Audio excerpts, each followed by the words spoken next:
What it is, what it do? You already know who it is. It's your boy, back with another episode of Doki Doki Relapse. We're gonna pick up where we left off last episode. After Monica had her little breakdown. Now we're back in our own living room after dealing with our own problems. So I wonder what our poor boy is gonna do about this whole situation. He doesn't really know what he wants to do with himself, but time is still running short. So if you guys are curious to see what JQilin has up his sleeve, now be sure to hit the like button and stay tuned, because we're gonna try to get to the bottom of this together.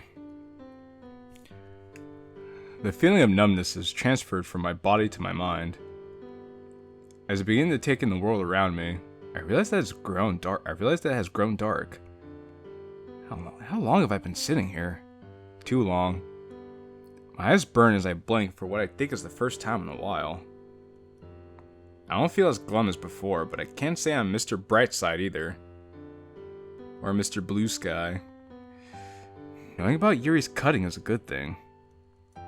I have the potential to really help her now. And Monica didn't seem too upset about me leaving once I mentioned spending the weekend with her.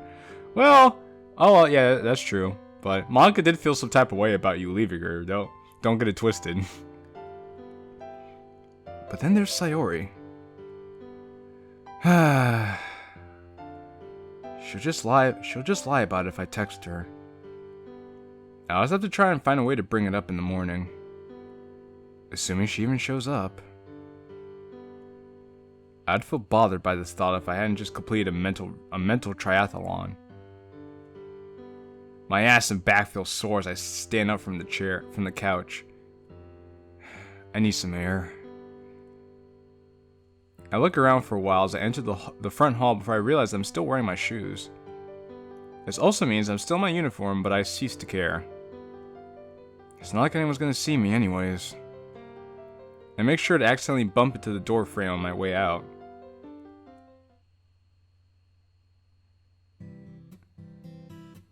After walking the street a bit, I actually begin to feel better. The air is cool and calm.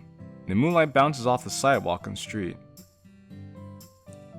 Everything is peaceful, like I'm the only person in the world right now. Oh, look at the sky. It's beautiful. I feel my philosophical side wanting to come out as I look up to the stars. All my problems are so small compared to what's out there. Stars are exploding and collapsing. Planets are getting destroyed in cataclysmic events. And I'm just some dude with a few girl problems. Well, way to put things in perspective, man.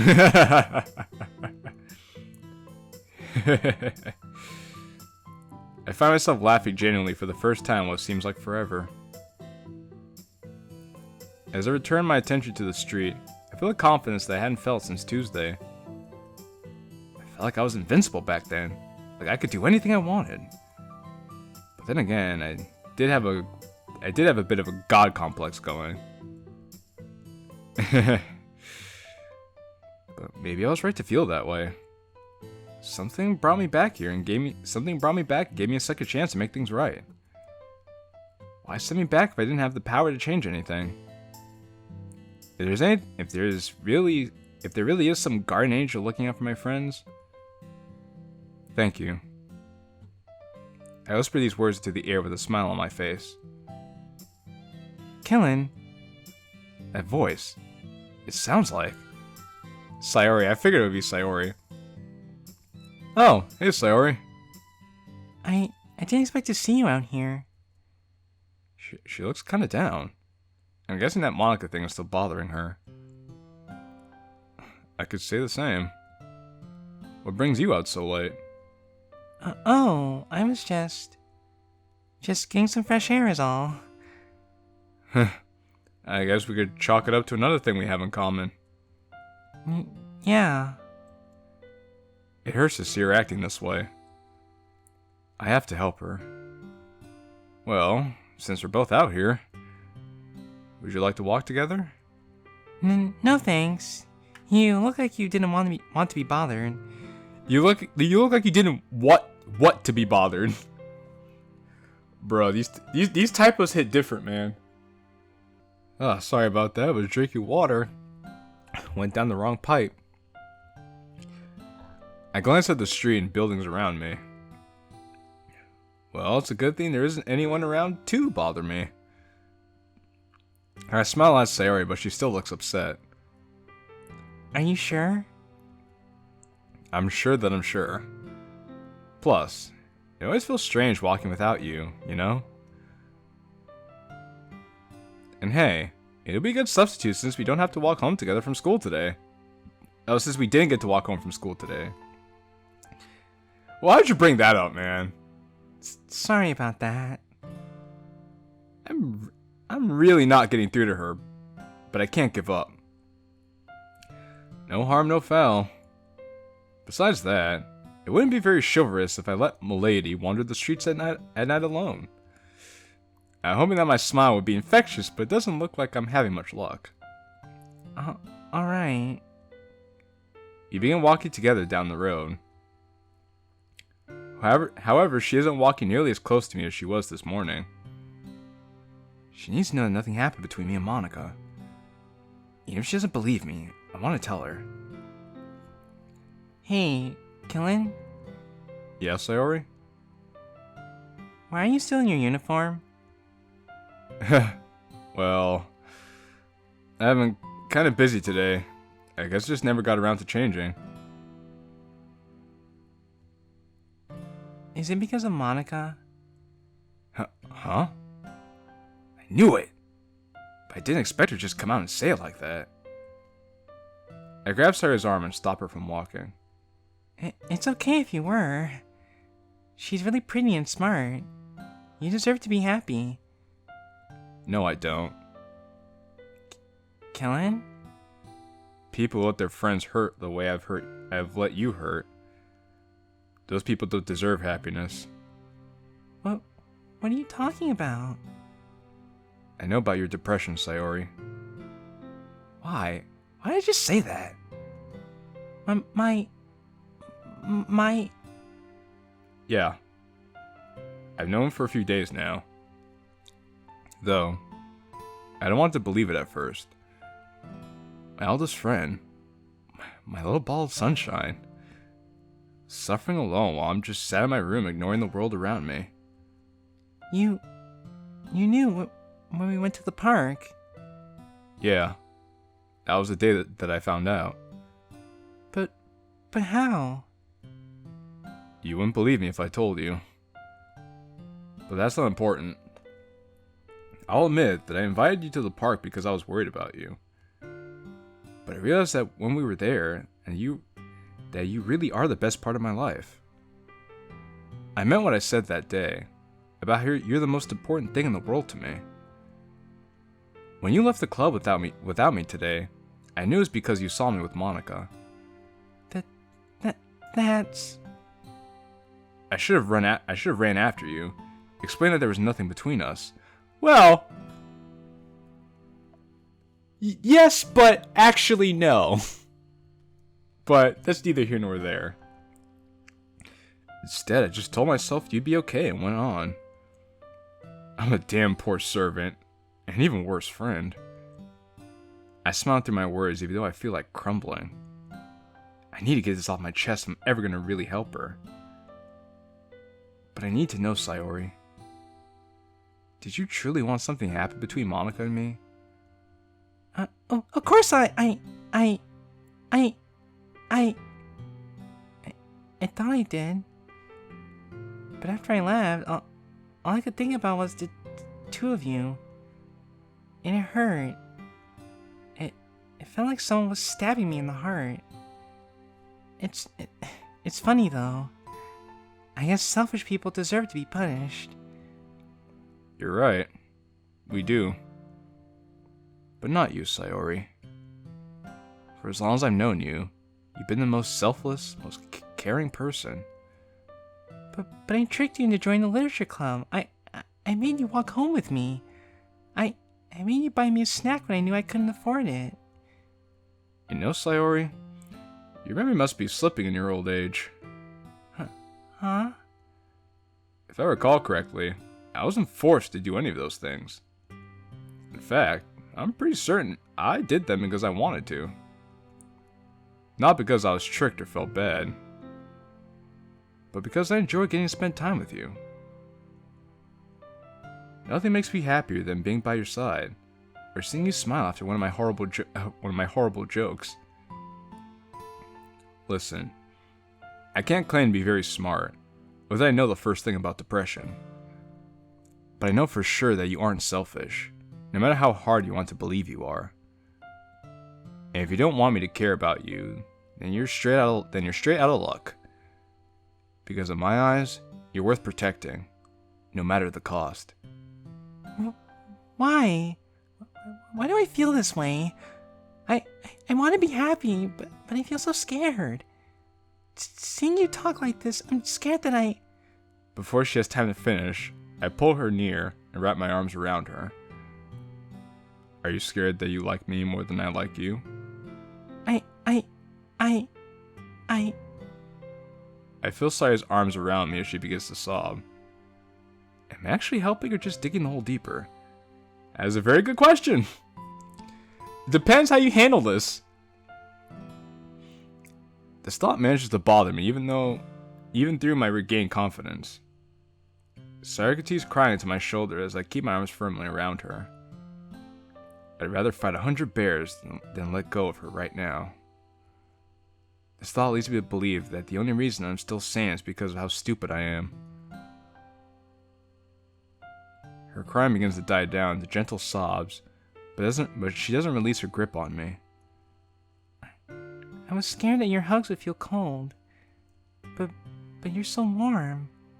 I'm scared of that too.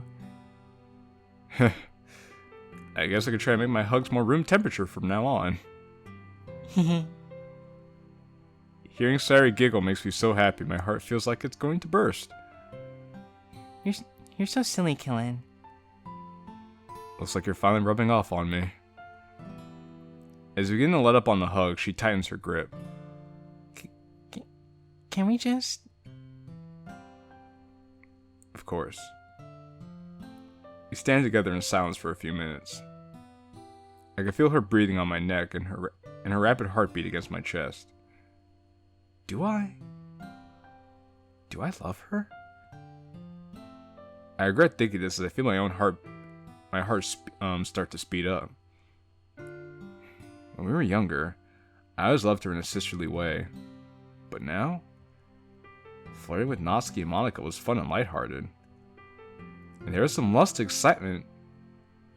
lust and excitement than passion with Yuri. But this feels totally different. I notice some warmth fading and realize that Sayori is releasing her grip. Sorry about crying on you. Sorry about being a super awkward hugger. You weren't that awkward. Oh please. It must be like hugging a crooked light pole. I bet it's because of these arms, I bet. Sayori laughs as I contort my arms in various ways. Maybe I really am in love with her. There should be some tension after what we just went through, but I couldn't be more at ease. We should probably start to head back now. It's getting really late. Yeah, I reckon you're correct.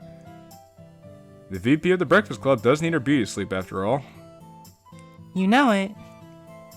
Does she feel the same way as me? Does she feel the same as me right now? I mean, she does seem to be in a better place right now. If she's not pretending, that is. Whether she feels the same way as you do, there is a non-zero possibility that she does. Let me put it that way. Is that why she could bounce back so fast? Hey, are you zoning out again? Nope. Ready to go when you are. As soon as we begin walking back, Sayori slowly closes the gap between us. Oh no, she's in love with us again. Yep. I was like, oh, yep, no. It's confirmed. I'm not sure if I'm the one who started it, but I soon find myself holding hands with her.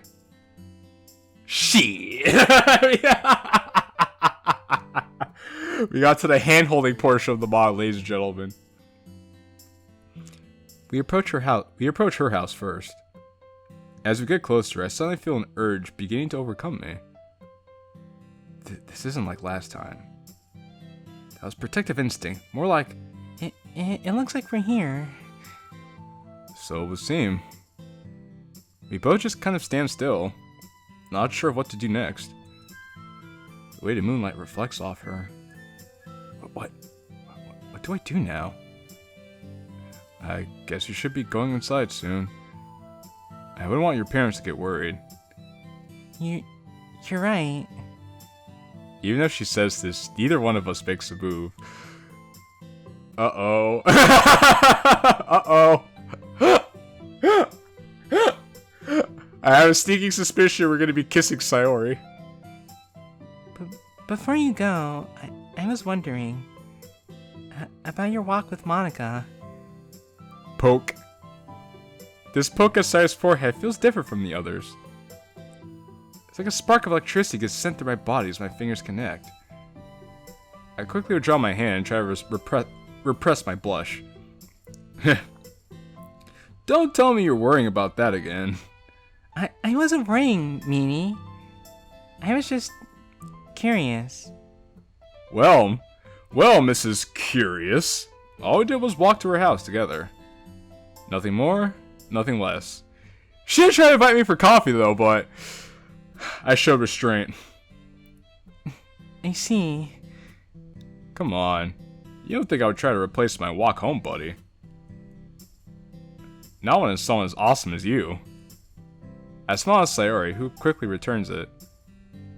Thanks, Killin. That means a lot to me. Of course, Sayori. The silence returns briefly as the mood turns a bit more somber. I probably should be heading inside. Me too, it's already pretty late. But hey, we could see each other in the Breakfast Club tomorrow. Shout out to the 80s film The Breakfast Club. I'm getting hungry just thinking about it. Me and Sayori give each other a quick hug before she heads inside. I feel a smile spread across my face as I begin my trip home. Okay, so no kiss yet. But I know my memory hasn't failed me, but if I talk about it, just lead to spoilers, so I'm just gonna shut up for now. After a valiant journey, the humble knight Killin returns to his humble abode. I notice my silly thoughts begin to leak out more as my mood improves. Maybe her goofiness has, rubbed off on me. I say as I open the door. I kick off my shoes and start towards my room before I realize something. You know what? Fuck it. I'm gonna eat dinner tonight. It's already pretty late, and I haven't written poems yet. But I gotta break the cycle at some point. I give my strategic breakdown of what would be the best food to eat. My thinking eventually lands me on a frozen personal pizza. I take it out of the fridge and preheat the oven. Nice. Very nice, Killin Chan. Personal frozen pizza. You ever preheating and then cooking the pizza will give you plenty of time to write poems. Luckily, my backpack is still next to the kitchen table for when I got home from school. After removing several sheets of paper and a pen, I get down to business. Let's get down to business to defeat the Huns. Why they send me daughters when I asked for sons. Before the night is through, Mr. I'll make a man out of you. Yes, sir. We're gonna get down to business. I had to stop halfway through doing poems to put the pizza in the oven. But at last, I am left with 4 masterpieces. Well, maybe not. I can't help but feel a little depressed as I read over the poems that I've written.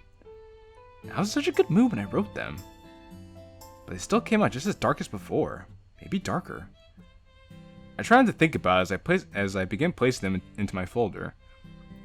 Before closing my folder, however, my hands land on the poem I wrote for Yuri today. violet eyes. I covet the time where I may meet her violet gaze. I wonder how one becomes so infallible they appear heaven sent. Electricity flows through the chords of my heart, but instead of pain I simply feel joy. In a state where to explode would be a sweet release, instead of a violent end. Where disarray provides warmth instead of confusion. How can one feel horror when they're at the side of the fearless? How can one feel uncertainty when they're at the side of the one they desire? In this whirlwind of crimson hearts, I think but one question. Can I truly have that which I seek? In a world where light only fades. I'm not gonna lie, it sounds like a confession. That sounds like a confession. I don't think that's what you want, bro. Especially if you're trying to have a relationship with Sayori. You don't want to write a confession poem to Yuri. It's probably a good thing I didn't show this to her. Even though I had feelings for her when I wrote it, it still ended up being depressing. Oh well. No use fretting over it now. The timer on my phone goes off just as I finish saying this. After I had my fill of pizza, I managed to burn every possible area in my mouth. I decided it's probably time for bed. I've been there before. Damn. I toss my plate into the sink and make sure the oven is off before making my ascent. I don't even bother flipping on the lights as I enter. This would normally be the time that I think over the agenda and come up with a strategy for tomorrow. But my plans always fall apart anyway. And after today, I've earned a break. I plop down into bed and after stripping out of my uniform, begin cuddling a pillow. Thinking of Sayori. After wishing Mr. JQilin goodnight, I slowly fall unconscious. It's a good night, Mr. JQilin. Oh! Hey. Sorry, I was just spacing out for a second. We did good today. Yuri told us about her cutting, we confronted Sayori about her depression. Monika didn't seem... Actually, I want to talk about Monika. I've managed to regain access to the game's files while JQilin has been awake.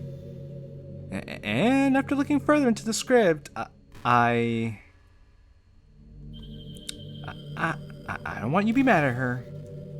She was alone in the world that she could never be free from. She was forced to sit back and watch as the MC could pursue every girl but her. And never get a chance at happiness. It's basically every Monika fan ever. Every Monika fan ever at this point. I'm not saying what she did was right, but with the position she was in, you can't blame her for doing something drastic. Okay, Monika Defense Force, we hear you. I hope you don't resent her for it. Oh, and don't worry about her trying to do it again. I figured it'd be a good idea to set up a failsafe for each of the girls' traits. If anyone tries to tamper with them, it'll ignore the input and display a message that I created. My hope is that seeing the message will snap her out of whatever she's feeling. But I'm willing to bet that she's never even seen it in the first place. Ha ha! Ha ha ha ha ha ha ha! You are wrong, my friend. She really does seem like she's changed. Bullshit, she has!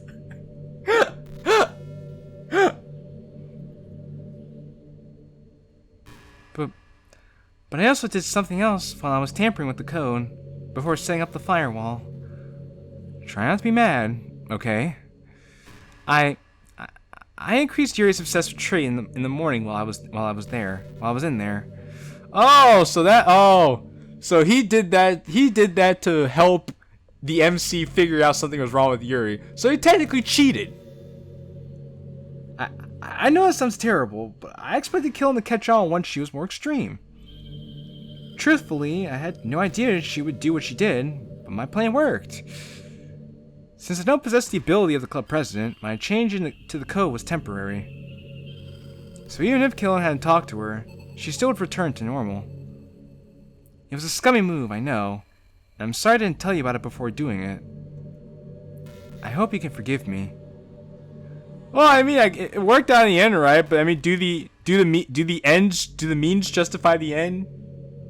Do the ends justify the means? Like, you kind of did a dirtbag move. You were like, oh well, you wanted to put failsafes for Monica changing girls' personalities, but you did the same exact thing.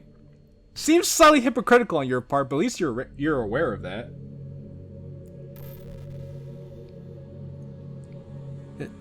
There is one more thing you should know. Well, it's just...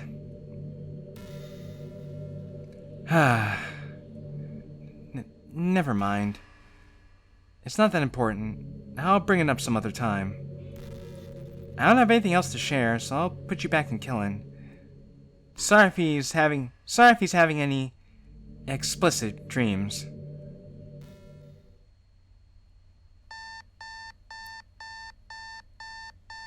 Well, alright. Amaterasu! I feel blood running down my cheek as the alarm clock is engulfed in black flames. Oh shit! And torn between being excited that actually worked and being scared that I started a fire in my bedroom. Shit! I tried beating the fire out with a pillow, but it's not very effective. Soon, all left is a pile of ash on my nightstand and a few bloodstains on my sheets. Well, at least it didn't spread. What the hell am I going to do now that I can use Emma? Huh? I wake up and look at my intact alarm clock. I stretch my arms as I sit up in bed. Well, alright! I think this was a good episode here, wouldn't you guys say? We're definitely things are definitely starting to get interesting now in terms of not character development, but plot development. Let me know what you guys thought. Let me know what you guys thought about this episode in the comments section, and let me know how excited you are for more Doki Doki Relapse. It's been real. It's been fun, you guys. Be sure to check out the Discord link in the description if you're new here, and subscribe if you haven't. It's your boy JQilin. Ciao for now.